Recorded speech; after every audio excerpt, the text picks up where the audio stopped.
Basarnas Makassar memberangkatkan KN SAR Kamajaya untuk membantu pencarian kapal selam Nanggala 402 di perairan utara Pulau Bali.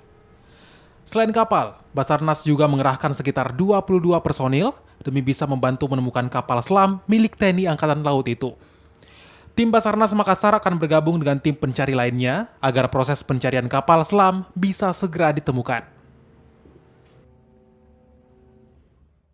Malam ini KN SAR Kamajaya diperintahkan untuk melaksanakan perbantuan di perairan Banyuwangi dalam rangka pelaksanaan operasi SAR terhadap satu kapal selam Nanggala yang hilang di perairan Banyuwangi yang diperkirakan di posisi yang dimaksud.